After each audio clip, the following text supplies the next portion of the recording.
We're gonna have not a dull moment, and I appreciate you guys checking in the channel. We're all over the place. If you guys haven't been following me, I'm recovering from a major surgery. I got full body compression. It's a hot day, which makes this really nice. You can see he's already been a part of it. So I'm with Brent Nolen. We're at Nolen Edgeworks. We're somewhere in South Carolina. We're gonna say Conway, but you know, we're trying to keep it a secret. It's like undisclosed location. Undisclosed location.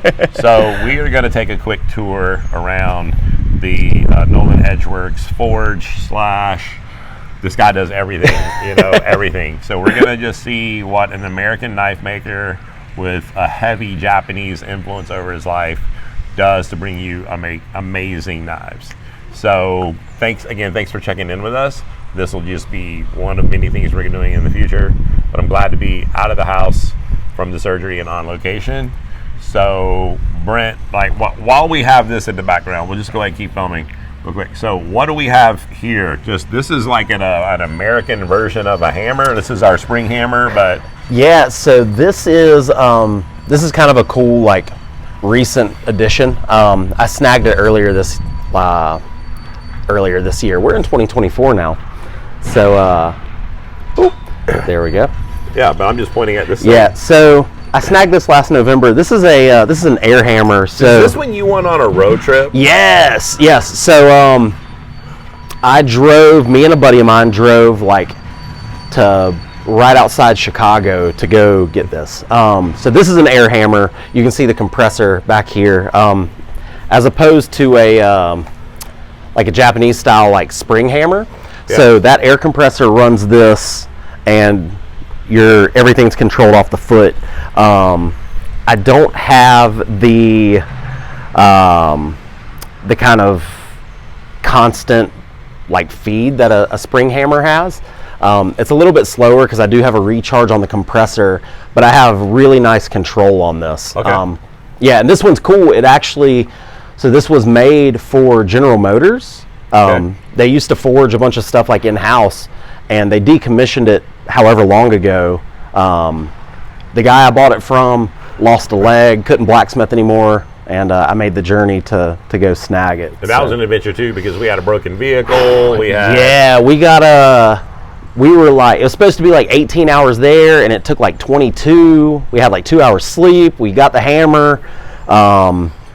We were on the way back. We were 3 hours from home, just this crazy trip, and we got hit by a drunk driver. So, yeah, it was a fiasco. I'm glad you're here, brother. Yeah, I'm glad to be here. Hammer, I would say made it safe. It needed a bunch of work, but yeah. So, getting this thing was amazing because until I had it, I've had a press, but everything kind of came off of that one arm. So okay, so let's go check out what else we got going on here. Let me hit pause on this and we'll get right back. What do we got going? We got all kinds of stuff. Yeah, this is a classic kind of blacksmith shop. It looks like crap. So this is anvil. Just so people know, we're forging back here. Yeah. This is so my shop's kind of broken down into two spots. My outside kind of underhang here is all my forging area, okay, and then inside is where I heat treat finish, that kind of deal. So just so people know, that means we're not doing metallurgy where we're putting different elements together and making steel. We're taking steel and then we're going to shape the steel or clad two different steels or irons together. But we're purchasing steel, and then we need to reshape it. Yeah, I'm not doing bloomery or tomahogany or anything like that. When I get it in round or bar stock, whatever, this is going to shape it between hammer, press, power hammer, and then inside my shop, I've got my grinder and my kiln to get everything heat treated and finished out. So if we get a bar of spicy white, or we get a Hitachi anything or something American made, it comes in the shape of a bar. It's got X amount of weight and size, and it's not ready to be a knife as it comes. So we have to heat it up just enough so we can meld it a little bit. So ideally when you're forging, you don't want to forge stuff too hot, too cold, but it shows up in whatever size bar stock or occasionally round stock, or I've even got some hex stock, however you get it. So if you're doing stock removal knives, you just cut the shape out. You kind of omit the forging part. If we're forging it, obviously we're going to take that bar, and then the forging accounts for the shape. Okay. So roughly, you fine tune the profile on the grinder or whatever, but it'll get shaped off the hammer, off the power hammer, off the press, okay, and then it'll get heat. So we can't just beat it to death in its cold state. We'd have to heat it up a little bit. Yeah. So it's funny you say that. So certain steels like to forge hotter, this, that, whatever. You'll see like Japanese smiths with spring hammer forging 100% cold. Okay. Cold forging is there's a whole lot of like debate on it, but what they'll do is they'll anneal what they're working on so that it's completely soft, and then forge it that way. Okay. American makers normally don't do that. Real rare American makers do that. Okay. Most of the time, everything you're doing is hot. Okay. So we heat it up a little bit, and then we have to like make that bar into a wide enough shape if it's too narrow or something. Yep. So that we can cut out the initial knife. Yeah, and it kind of varying schools of thought. I've always been just the way that I liked knives and like blacksmith finishes and like brute to forge stuff is I try and get it as close to finish off the anvil as I can. Okay. Unless it's something that I have to have some meat on the bone. So like Damascus stuff or like integral bolsters, stuff where I need to have a little more room for error. Okay. But on like a chef knife, let's say it's like a standard, like a Santoku or a 210 or a 240 Guto, I like to be as close to done as I can get off the hammer. So we're going to take stock, heat it up a little bit, then use this heavy equipment. We're going to beat it into some type of shape that we can get it close. We're going to put it on here and hammer and hammer and hammer and get it in the shape of that 210 millimeter Guto chef knife. Yep. And we've got it as thin as you need it to be to have some working room, you Yep. just said. And if we've cladded some iron or stainless steel, that happened out here too. Yeah. That's all of my like forge welds, whether that be for Sanmai or Damascus or whatever, they're all happening out here. So, and I know you're doing Hanyaki as well, so that means we got to heat. That goes into heat treat. So that's not in the forging part. That's in Correct. the heat treat. Correct. Okay, Yeah, so that's going to be the shape of the knife done out here using these tools, and then we do the heat treat before we start putting like an edge on it and grind on it. And I normally I'll correct the profile kind of top to bottom, but I don't grind any of my bevels or anything before heat treat. Okay. Normally too, that's just a you're just like there's no margin for error. If you get too thin before heat treat, there's more of a chance of it wanting to kind of bow and warp and act crazy. So my kind of guideline is at the edge, if I'm doing like a brute to forge or I'm doing like a, kind of forge to finish, I like for there to be about a dime's worth of material there. Okay. On each side? Total. So like if you're looking at the cutting edge, that would be like a dime thickness. Okay. Any less than that, like I said, it starts wanting to kind of warp. So this area, even though we're outside, this area out here gets pretty hot? Yeah, super hot. I've done all my work forever out of like tiny forges. Yeah. Partially just because the bigger the forge, the more fuel it needs, and I'm not forging giant stuff. Yeah. It's easier to get that hot, and it takes less propane than big forge. Okay. But I mean especially if we're doing forge welds, like if we're doing claddings or Damascus, that little forge will push 2,200 degrees. So it gets hot out here. Oh yeah.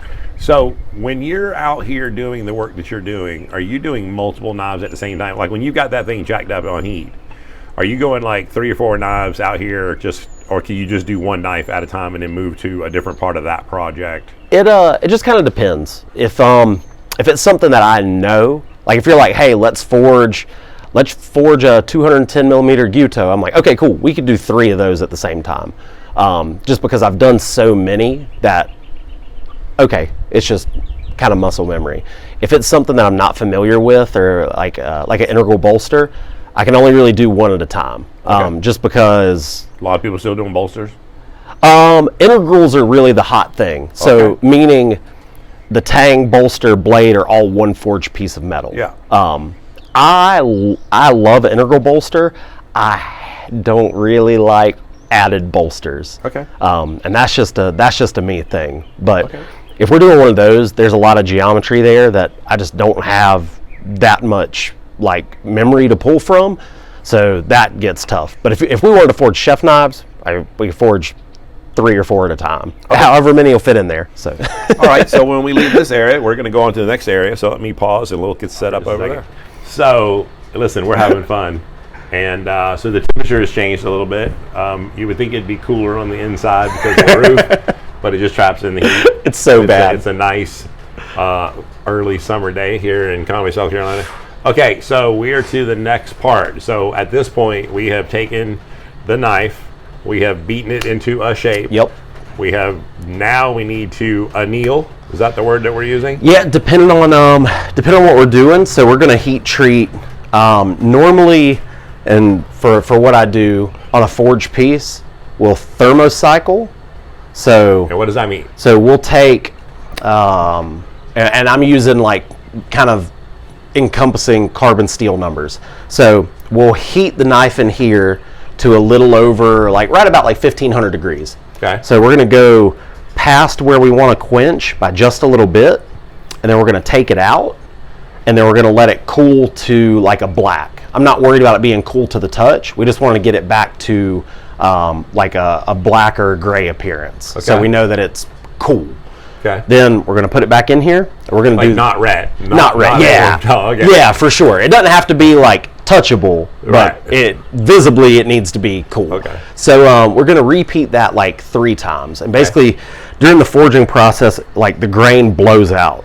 And if you don't normalize, what'll happen is that grain will never shrink, and it basically kind of kills the metallurgy of the knife. So you're not going to be able to take a really nice edge. It's not going to be tough. But we don't use like a laser thermometer and know what the temperature is. We're looking for a certain color, or you just know what the temperature is. So back in the day, I used to heat treat everything by eye in a forge, and then I went to a laser thermometer in a forge, and now I heat treat everything in this kiln. So once I flip the switch on here, everything's like PID controlled, so all my heat is dialed in exactly. Okay. All the holds are precise. Does it have to stay at that temperature for a certain amount of time? Yes. So ideally, and it varies like steel to steel. Okay. You want to give it like a nice hold. So like most basic carbon steels, like anywhere from like 5 to 15 minutes, and then you take it out. Let it cool. So after we thermocycle, what we'll do is when it's like go time, last go around when we're ready to quench it, it'll come out of here at 1475. We'll take it and then we'll dunk it into our quenchant. Yep. Give it 8-9 seconds, and when it comes out, it's hard. So then it has to go back in here for like 4 hours. Do 2-hour cycles. So we got to get the oil off. Yep. So it doesn't become fused part of it or anything. Fun. This is a fun story. Before I had a kiln, there's times, especially on big batches, I would do my temper in my like house oven, and if you don't get all that oil off, the house kind of smells like industrial quenchant, and the wife loves it. She's super stoked about it. Anybody knows what knives. Okay, so we've done our thermal cycle. Yep. Then we've come out, we've quenched. Now that it's been quenched, and are we doing that again? Nope. So once it's quenched, we're going to temper it, and then once it's tempered. So what does that mean exactly? So when we quench it, that's like as hard as it's going to be. Okay. So let's say, depending on the steel, 64, 65 Rockwell. My guy, what are you doing in here? We got a visitor. You guys can't see. Yeah, my Rocky, my 3-legged Cane Corso, is in here trying to investigate. Yep. My guy. If the camera rocks, then you know why. Hey, Rock, go inside, my guy. Hey, beat it, my dude. He's like, I just want you to pet. Yeah, he's just investigating. It's okay. So yeah, when you quench, that's as hard as the knife's going to be, but it's not really usable. Okay. So I mean, some steels will be 66 Rockwell, 67 Rockwell. Okay. The temper is going to dial that back, and it's a sliding scale. As hardness comes down, toughness goes up, right? So That's why, right? Because if it's super hard, it's brittle. Yes. And then when we see the knives that have a lot of flex, they're tough, but they're so soft that they lose an edge rapidly. Exactly. So you have to pick a point to say, how sharp do I want to get it, and then how brittle does it end up being? Exactly. And I used to think that the harder ones were the better, and now I'm more of a fan of 62, 63. I don't even mind necessarily 64, but I'd really love to come back down to a 62, 63. And so it's funny saying that, because like coming down to a 62, 63 is so like crazy for most people, because most like European chef knife, they're at 58. Yeah, they're like 57, 58. I don't even do my hunting knives at like 57, 58. Like if you get anything from me, odds are it's 59 or 60. Like if I'm making a chef knife for someone and I know that they've never had like a nice chef knife, I always kind of go to 60. Okay. That's too soft, and people will complain, oh, my knife goes dull. He doesn't make a good knife. It never stays sharp. But then if you go higher than like 60, 61, like, oh, it broke. This guy doesn't know how to make a knife. My knife broke when I hit it on the cutting board. Yeah. So that's kind of the sweet spot for me. Rocky, my guy, get out of here. He's like, I'm investigating that. I want to be on TV. My dude's trying to be a YouTube star over here. That's okay. So after we've tempered, we now have a piece of metal that is ready to become the profile of a knife. Yep. So it'll when it comes out of here, it's going to already kind of look like a knife. Now it doesn't have an edge. No edge. So now we're going to take it and grind it, and then that's where basically that'll take it to 85% or something. That'll take it to right before we're ready to put a handle on it. So let's flip around and show you guys. This is where we're grinding, people. Where do you like me on this side?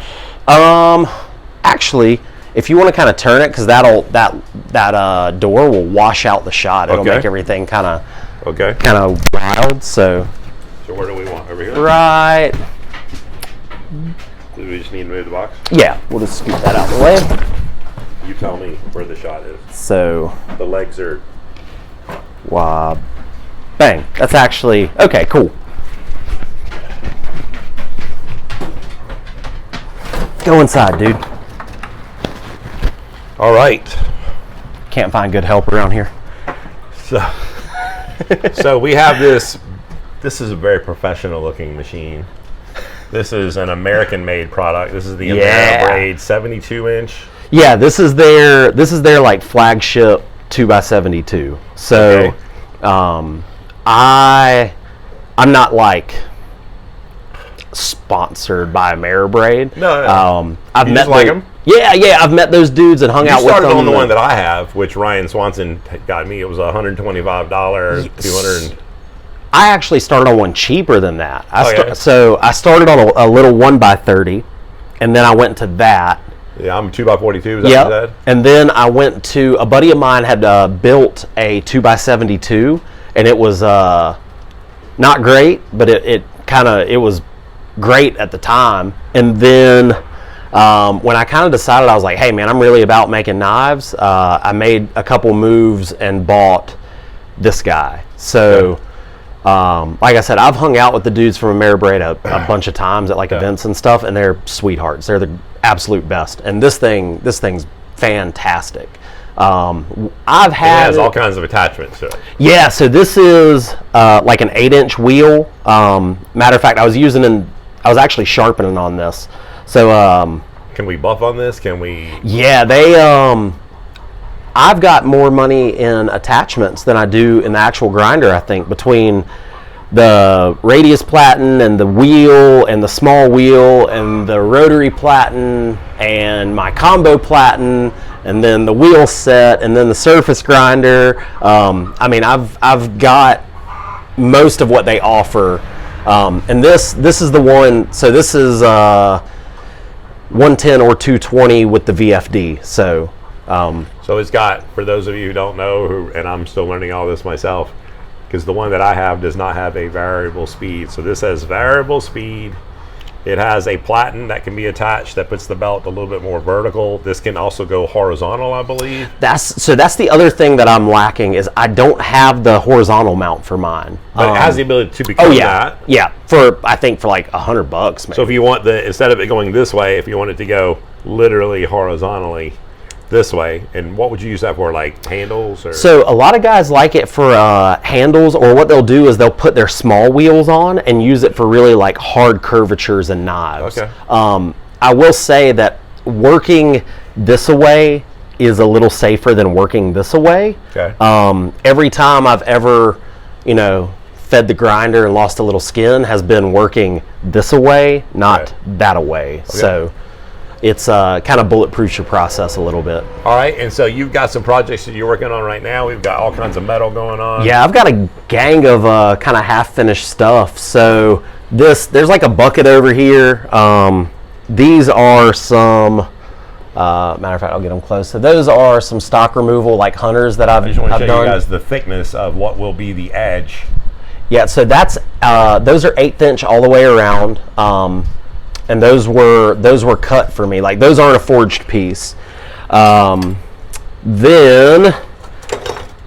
this is a Magna Cut Santoku. First ever. Yeah, first Magna Cut to ever come out of my shop. Matter of fact, there's 3 pieces that came out of the bar, and I broke the other 2. So this is the only one. That's made it. It's the only one that made it. So for our friends at Maleo, congratulations, you're getting it done, and we're learning. It's a bear. It's a bear. I don't love doing full tang chef knives to begin with, and a full tang Magna Cut chef knife was a nightmare. So it's a beast to heat treat. So here's a integral bolster that's fitted to the block. I just gotta knock the handle out.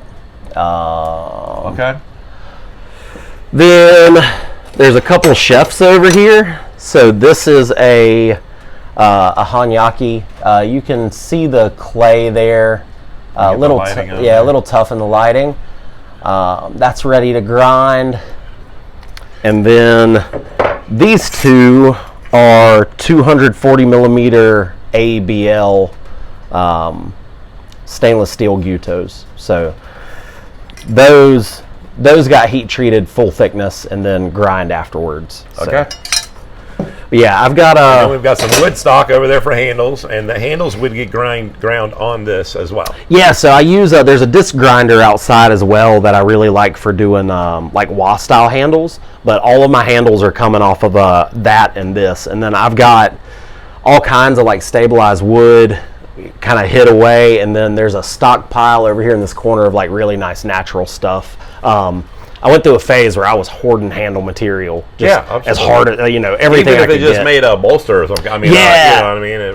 I even started keeping in doing some straight razors. I started keeping the cutouts of other scales, and I'd have like these kind of small pieces for straight razor scales. So, I've got drawers and drawers, and I'm just kind of laying around wherever. Got some bright stuff going on there. So. Yeah, I'm a big fan of kind of obnoxious wild colors. Okay. So there's some resins and some acrylics and stuff.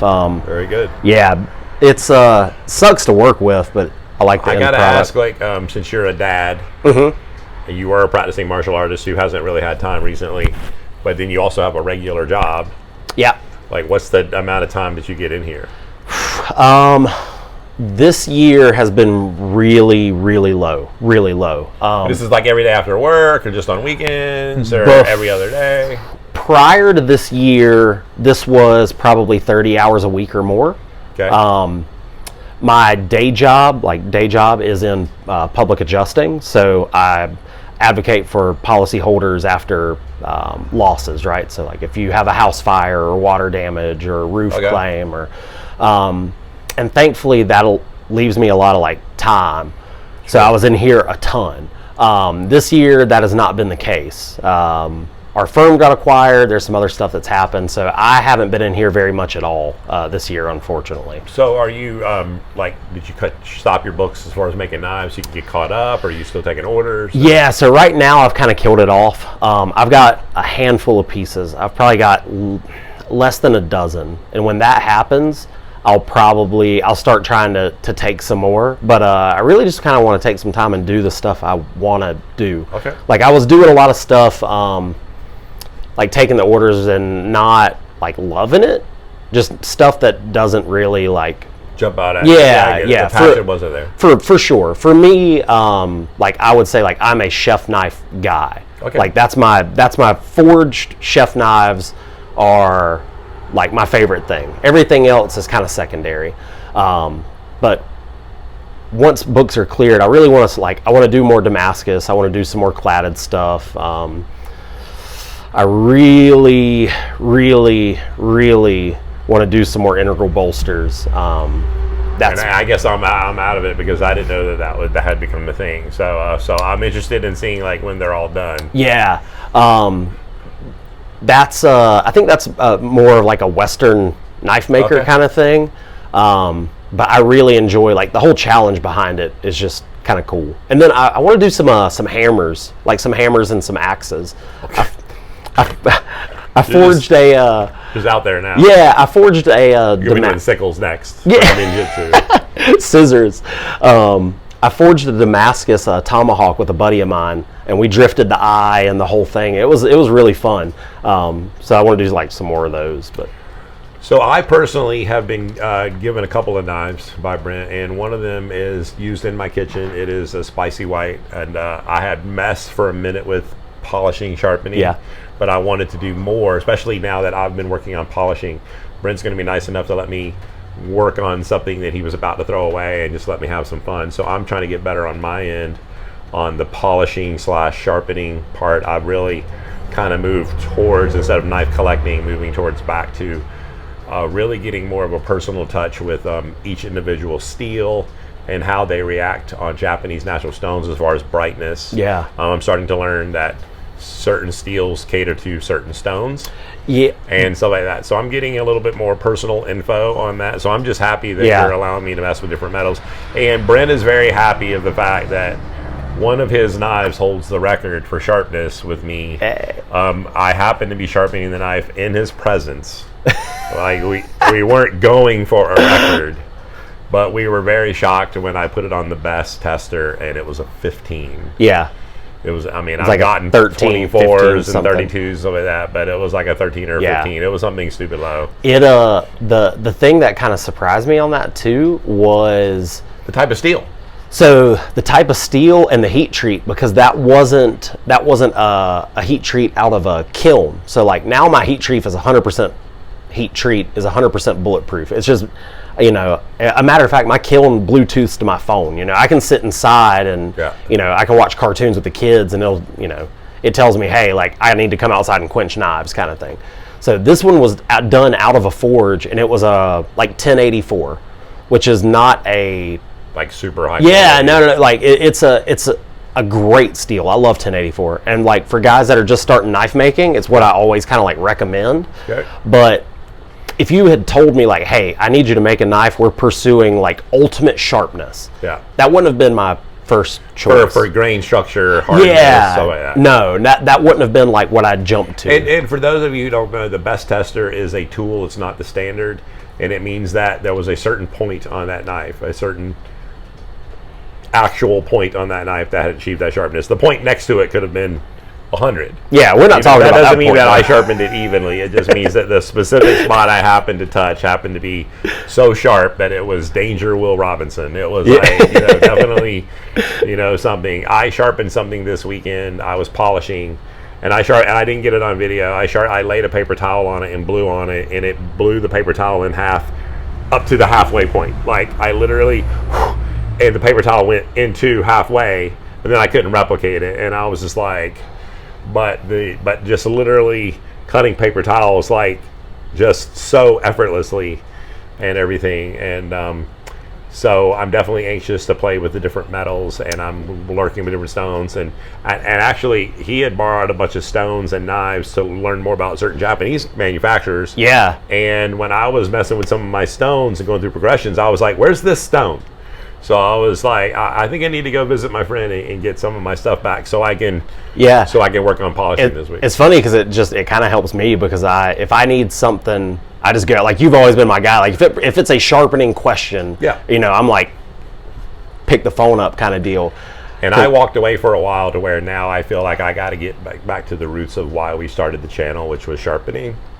So, and just so you guys know, like, we're gonna be like spacing out some shows. I've got my children coming into town from another country, and he's still healing from a surgery, and we got some stuff going on. So, you know, they're not going to be every week, so I do apologize. We haven't stopped the channel, but, you know, hey, life happens. Yeah, I mean, we're glad to entertain you and glad to bring you some different content every week, so I appreciate you checking us out. So, again, so from somewhere in Conway, in Middle Earth. Middle of nowhere, Conway. If you didn't hear the chickens earlier, it just kind of let you know that we're hard to find. Drive east till you smell it, west to east. I'm just kidding. Yeah, there's no HOA. I promise. Yeah. There's. So this is where my man is creating beautiful works of art that you appreciate and I appreciate. And I'll definitely in this video throw some images of the ones that I got from him. And I'm looking forward to messing with some of the knives. Oh, you know what? Actually, I'll go off frame for a second. So he's giving me this stainless steel plated. What is the core steel on that this? That's a spicy white core. So that's 26C3 core. And I like that the handle's already off of it, so I can go on some diamond and cubic boron nitride, CBN, and kind of grind away to just make this nice and flat on each side. The shape is already there, so I shouldn't have to do like a lot of work and make it nice and polished. So I get some practice, and then something that he was going to throw away, he might get back as a beautiful knife. Yeah, you can be cutting stuff in your kitchen with it. There you go. We'll get it done. Yeah, and I got loose handles around the house, so I got something for it. That's one thing that I'm always like working to get better at is my handle making. Guys who make really nice wah handles. Yeah, let me tell you. I did a show on it, and I was just like, I got mad respect for you handle makers out there. Matter of fact, you've had one of his knives, but our guy at Roland Cutlery. Yeah. His handles are killer. You know, and just I'm sure he's watching this. He's always nice enough to watch the show. Like, so it was pre-patinaed, right? So the whole thing was dark. Yeah. And I like the simplicity of that, but it was simple looking. Yeah. And the knife's performance was there, and I went to sharpen it, and I couldn't get it quite that sharp. You know, I mean, I've gotten other knives sharper. Yeah. So it was a type of heat treat and hardness that it was just like, look, you're going to have to work. Yeah. And earn the edge. But you can tell it also kept its edge for like a really long time. And that was a decision he had to make that you have to make. So now that I'm doing all this polishing and stuff, like I haven't really had to touch that knife. But I am excited to go back and it's funny too because when the knife that you were talking about is a variation of 26C3.